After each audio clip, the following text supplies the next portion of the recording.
I'm very depressed about the future of America. I see it actually crumbling or having a real revolution. Because they're not going to wake up. They're not stopping. The neoliberalism, which, first of all, capitalism is failing worldwide right now, except in the places that have strong social democracies and strong unions, right? It's failing in Greece. It's going to happen in Italy, Spain. So, Brexit just happened. There's lots of. Yeah. Did you see my story about that? No, By I the way, did. I wrote a good one about. I went to England right before their election. The Guardian brought me over to England, and I toured the deindustrialized zones of England, the places where Thatcher just took a sledgehammer to their way of life, and these are the places that voted for Brexit in a huge way. And I went around interviewing people about who they were going to vote for and why. And man, it was fascinating. It's very similar to what's been going on in the United States. So we always think of Brexit as a right-wing move, but there were all sorts of people on the left that voted for it. I mean, people that you and I would think of as being on the left. They're very anti big business, very pro-labor, very pro-union, and voted for the Brexit. I interviewed like a dozen of them, as I traveled around the country. It was really interesting. And so you would contradict the narrative that it was all racists. Yeah, I mean, there's a lot of fear about immigration there, but it's their fear is specifically about like people from Poland and Right. Romania and Eastern Europe, like Estonia and stuff like that. Right.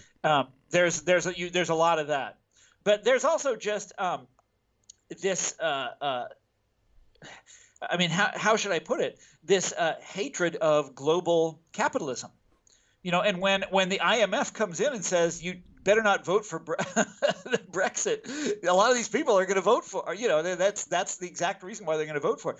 But I also met lots of really good people who voted for it. People who had very good intentions. People who were very worried about the euro, for example. And frankly, Jimmy, between you and me, the euro is bad news. And they're very, very right to be worried about that. Now, Britain has not adopted the euro. They dodged that bullet. So why is the euro bad news? I know why it's bad news because, well, what do you think? Well, when a country can't print their own money, when they can't control their own currency, they're at the whim of the central country bank. That can control the central bank, which is controlled by France and Germany, basically, right. And the Belgians and stuff like that. And so you have countries like Spain that gave up their own currency, or Italy that gave up their own currency, and they've been absolutely ruined. Yes. And there's no way out for them. Well, there is a way out, and it's the same as the Brexit, unfortunately. Now, Britain dodged that bullet, but they could clearly see what was happening to a lot of these other countries, and I think they were, in some ways, I don't want to endorse Brexit because I think it was, on balance, a bad move. But I can understand their fear. What's interesting to me is that the American commentariat are 100% against it. Like, this was the dumbest thing in the world. How could anybody have done it? And you go over there, there were good arguments for it. I mean, the Labor Party, until I don't know when they changed their mind exactly. The Labor Party used to be very anti the European Union. They saw it for what it is. They had a very accurate understanding of what it would become in Europe. Now, and so a lot of the people I was interviewing were former members of the Labor Party, or some of them still members of the Labor Party, who thought that the Labor Party had made a mistake and should go back to its old distrust. I'm sorry, there's no way your audience is interested in this. About Brexit? Yeah. No. Well, I'll make it its own video. It'd be great. No, this is great. Oh, okay. Well, anyhow, it was. Let me just. You can read the article on the Guardian website. It was fascinating because I met people who call themselves socialists, who voted for it. Yeah, I mean, regular by the way, people. They use that word over there all the time. It's not a dirty word in England. Here, let me show you some of the stuff. So, I went into this socialist or this Labor Party club called the Red Shed. You see this? The red Ha! shed. Yeah, and it's a shed. It's this building from World War II, like a hut from World War II that the local Labour Party got their hands on. This is in a city in the north of England, and they painted it this vivid, shocking scarlet color, and it's right next door to a big shopping mall. And I go in there, and it's basically a pub. And these are some of the sweetest, nicest people you will ever meet. And they call themselves socialists. And, they had all of this labor strike memorabilia on the walls. When they have strikes in England, or when they used to have strikes in England, they issue commemorative plates. Strikes. You know how I collect commemorative plates. Like I have one from the state of Missouri. I have one for Detroit. I have all these sort of silly things. They have them for strikes, for like industrial actions. The coal miners' strike of 1984. We issued this plate. That's amazing. Yeah, I know. Anyhow, it's great fun, and I met really interesting people, fascinating people, people that are in a lot of ways a lot like the Midwesterners I grew up with, but also, very different. They have this sense of solidarity over there that's so different than what we have here in America.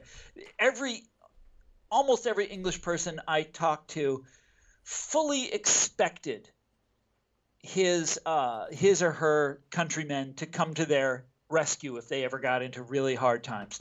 That was just that was the unspoken agreement. But we're being screwed here in the North. They got to do something about it. They all just seem to take this for granted. Like if one part of the country is going down, the other parts of the country have an obligation to come to their rescue. And it took me, because we're so cynical here, and you and me, Jimmy, here in America. We all know that when Detroit goes down, the rest of the country just walks away. It's like, well, see you later, But they have this sense over there that the rest of England has a bounden duty to help them out.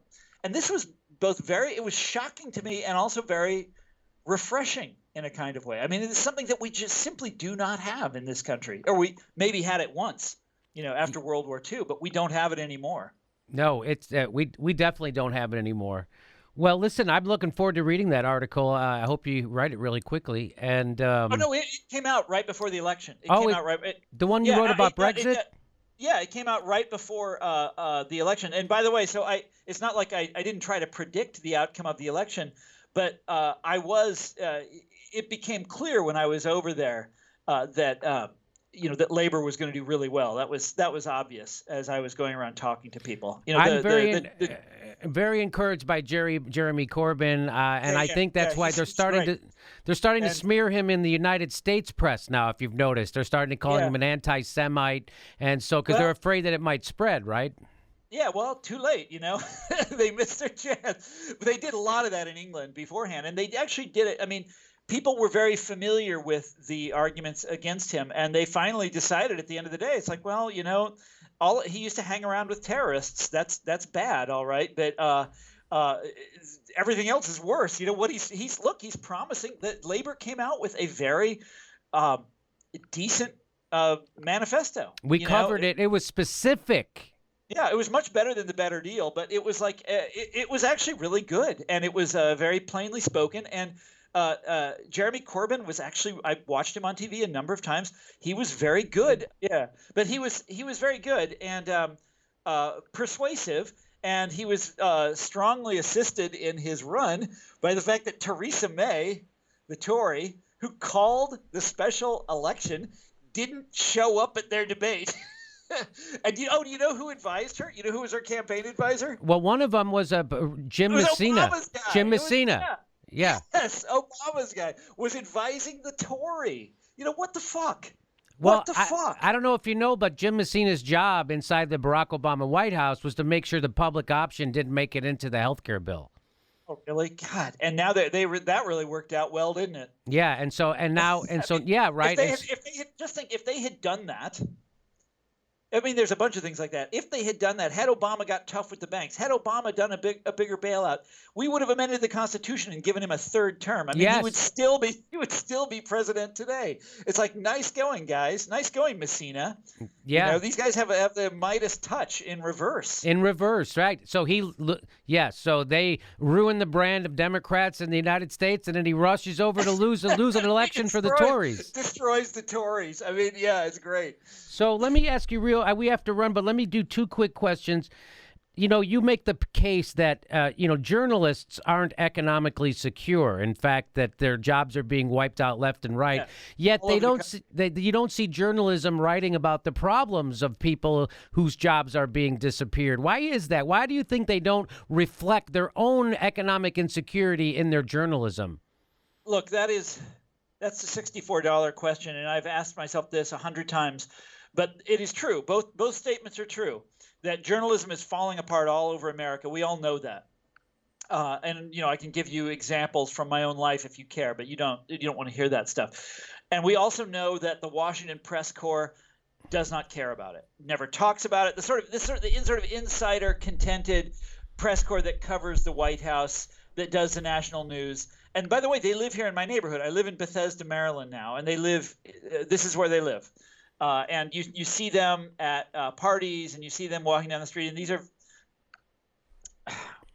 these are very contented people. Okay, these are people who are well paid. People at the top of journalism are still being very well paid, and for whatever reason, they feel no solidarity with their members of their own cohort who are being destroyed. And this goes back to, this is one of the big questions in Listen Liberal. It's like the professional class, which is so well represented in the Democratic Party. A lot of professionals are being ruined in this country. Journalists are, lawyers are, teachers are, academics are, and yet there's no sympathy for these people from their peers who are still doing well. So the people at the top of journalism do not give a damn about the rest of the profession falling apart. This is absolutely fascinating to me. And part of it is that they naturally see the world in terms of merit. Everybody's fate is their own doing. But then a lot of it is that that they, if you hang around with these people in the DC press corps, they all went to fancy schools. Take a look, Jimmy, sometime at the educational pedigree of the people on the Washington Post's editorial board. Okay, it's almost like you're looking at Obama's cabinet. These people have the most amazing collection of credentials. They think they deserve what they have. They think that they're where they are and they're being supported by a billionaire because they are the best. They're the smartest. And it's only natural that the consensus would support their point of view. The world makes sense for these people. And they have zero sympathy for people down the totem pole from them, or for someone like Bernie Sanders and his solutions, or for working class people in the hinterland. I mean, you can document this in a million different ways, but they have a class journalists have a kind of class solidarity all of their own that is not often discussed in this country. Yeah, I'm fascinated. It's fascinating to me. It's mind-boggling. You also quote. Well, this is why this is the source of what the right wingers always call media bias, and it's not because they're liberals. It's because they all come from the same social background and they all view the world in the same way. Right. Sometimes that's liberal, sometimes that's conservative. Right. So I'm missing who this quote is from, but I want to read it to you. He says, "I can't for the life of me fathom why any journalist would want to become insiders when it's so damn much fun to be outsiders." Yes, well, that's from David Broder a long time ago. And David Broder was the sort of dean of Washington newspaper columnists at one time. And but that's he was right when he said that in the 1980s. But he's completely wrong when describing. He's dead now, but he's completely wrong when describing the journalists of right now. No kidding. Everybody wants to be an insider. I mean, if you aren't one, you're done for. I'm not an insider. Wait, Jimmy, I'm not either. And there's not a single publication in this country that I can write for that will pay, or that like the Washington Post pays or something like that, just doesn't exist anymore. So that's why you got to go. We went around them, baby. That's why. Thank God for YouTube, right? Because now I don't need a gatekeeper. Yes. And since we started doing this show, right. I was that's exactly right. But it's how hard a newspaper is an expensive proposition, and this is it's. Yes, but you're exactly right. No, that there's a starting to be crowdfunding journalists, right? Cenk Uygur just crowdfunded $2 million for some investigative journalists. I've seen other people who are crowdfunding, so I think that might be. Like right now, I'm an outsider. I love it. I always tell Cenk Uygur and the Young Turks, don't go to those goddamn parties. You don't want to get to know those people. And why do you want to hang around with them anyway? They're the people who were supposed to. That's why I have a job, is because the mainstream news media sucks so hard. That's why we're popular. I've been a comedian for 30 years. I've had several Comedy Central specials. It wasn't until this YouTube show that I started filling theaters wherever I go. So there is a bright spot. But that's wonderful, Jimmy. That's great. And I was talking to Cenk, and he said something very similar to that, some months ago, whenever the last time it was I saw him. And that is happening to a lot of us, that the world of journalism is growing narrower and narrower. I mean, the world of acceptable opinion, narrower and narrower and narrower. And, I'm basically, outside of it, and I have been for quite a while, but there are very few options in mainstream media for someone like me in this country any longer. And I'm not complaining. It's just the way it is. I mean, I'm doing all right. Don't worry about me. Don't cry for me, Argentina. But, there's a reason I'm writing for a foreign newspaper now. Yeah, I hear you. Well, Thomas, this has been enlightening and enjoyable as all get out. So I really appreciate you spending time with us. Thanks for being so generous with your time. And what do you want me to tell? Where should people go? What do you want them to read right now? Oh, I'm the Guardian, man. I'm writing for the Guardian all the time. There's good stuff coming out. The other newspaper I write for, by the way, is a French newspaper.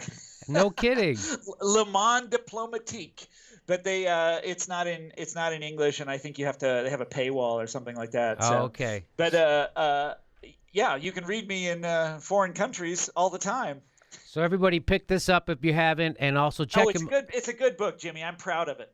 Well, there's lots of stuff in here about antitrust that Barack Obama could you give me that quick list? Remember you said you made a list of all the antitrust enforcement? Yeah. Well, no, all the things that Obama could do when he was president and had lost Congress.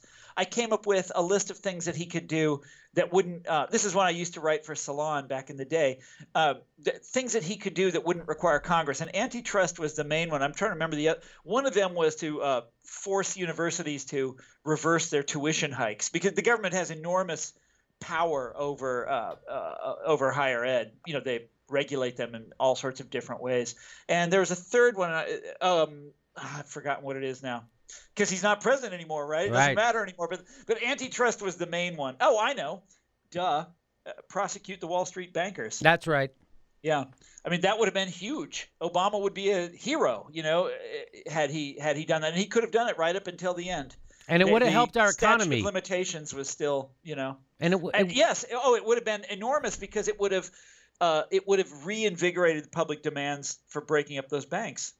Yes, it would have. If you have a trial like that, and it's like on the front page of the paper every day, and stuff is exposed, and it changes the way people understand the world that they live in. Once they start seeing the ugly, ugly, ugly details, and the only way to bring it out is a prosecution of that kind. Well, I guess we'll never know. It's lost opportunity. It's enormous. I mean, shit. Well, on that note, it's like that's the Obama years in a nutshell. The greatest missed opportunities of all time. So you ask about Kamala Harris. I'll end by saying this: that Kamala Harris, when she was the Attorney General here in California, refused to prosecute Steve Mnuchin at One West Bank, even though her own office recommended that she should, because they had found over 1,000 cases of criminal foreclosures, and they thought if they investigated, they'd find 1,000 more. She didn't. She didn't prosecute Steve Mnuchin because her donor owned that bank, plus he donated to her, and now he's our Treasury Secretary. Secretary of the Treasury.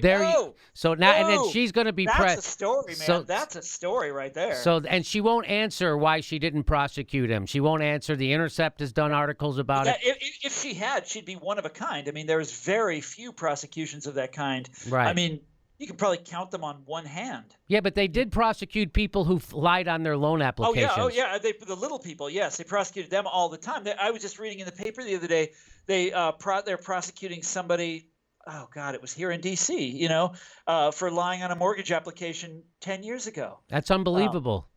Yeah, they prosecute people for that all the time. Yeah, but not the big guys. Never. So how is that? I just don't understand how there's not a revolution. If I lost my house, I would make sure there was a revolution. I don't know how that's not happening, but I'm going to have to go read a book. How do you start a revolution? Because I'm ready. Well, Jimmy, it's just this is a huge question. People thought they were getting something like that in 2008. They thought that's what Barack Obama was. Yeah, I did. They thought it again when they voted for Trump, and was just like we just get Yeah. Trump just played people. I don't want to say Obama played people because he actually did some good things, but it's just immensely depressing. And to be one of these people, in these small towns, watching your way of life be destroyed by this, global capitalism, it sucks. And you lash out, and they do lash out, and they take drugs, and they ruin themselves, and it's awful, awful, awful. And we give them these little shreds of hope, that they reach out for, and it's just like it's a bad time.